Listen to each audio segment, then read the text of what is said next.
नमस्कार मंडळी, जय महाराष्ट्र. स्वागत आहे तुमचं एसएम क्लासेस या लोकप्रिय युट्यूब चॅनलला. तुम्ही जर सबस्क्राईब केलं असेल तर सबस्क्राईब करा. फक्त या शेतकरी बांधवांना जो 19 हप्ता आहे तो मिळणार आहे, या संदर्भात सविस्तर बातमी आपण या व्हिडिओच्या माध्यमातून जाणून घेणार आहोत.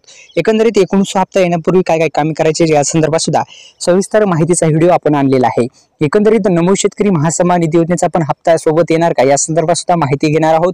तत्पूर्वी पुन्हा सुद्धा फक्त आपण पीएम किसान योजनेच्या माध्यमातून देण्यात येणारा 19 हप्ता फक्त या शेतकरी बांधवांना मिळणार आहे, या संदर्भात सविस्तर माहिती आपण जाणून घेण्याचा प्रयत्न करणार आहोत. एकंदरीत पीएम किसान योजनेच्या माध्यमातून आतापर्यंत 36,000 रुपये म्हणजे एकंदरीत 18 हप्ते शेतकरी बांधवांच्या खात्यामध्ये टाकण्यात आले. 19 हप्ता जो आहे तो थेट शेतकरी बांधवांच्या खात्यामध्ये आधार संलग्न बँकेमध्ये टाकण्यात येणार आहे.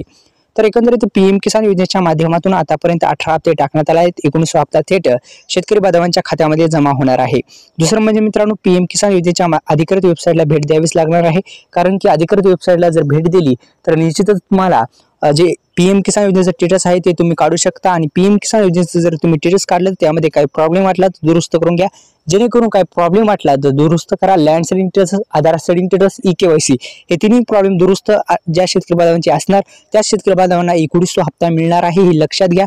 ज्या शेतकरी बांधवांची ई-केवायसी प्रक्रिया पूर्ण नसणार नाही त्यांना हप्ता मिळणार नाही. त्यामुळे ई-केवायसी प्रक्रिया दोन प्रकारे करायची. एक म्हणजे ओटीपी बेस्ड ई-केवायसी, बायोमेट्रिक आधारित ई-केवायसी. हे दोन्ही तिन्ही प्रॉब्लेम दुरुस्त करणं गरजेचं आहे. तर म्हणजे मित्रांनो, पीएम किसान योजनेच्या माध्यमातून देण्यात येणाऱ्या 19 हप्त्यासाठी मी सांगितल्याप्रमाणे ई-केवायसी प्रक्रिया पूर्ण असणं गरजेचं आहे. ते तिन्ही प्रॉब्लेम दुरुस्त असणं गरजेचं आहे.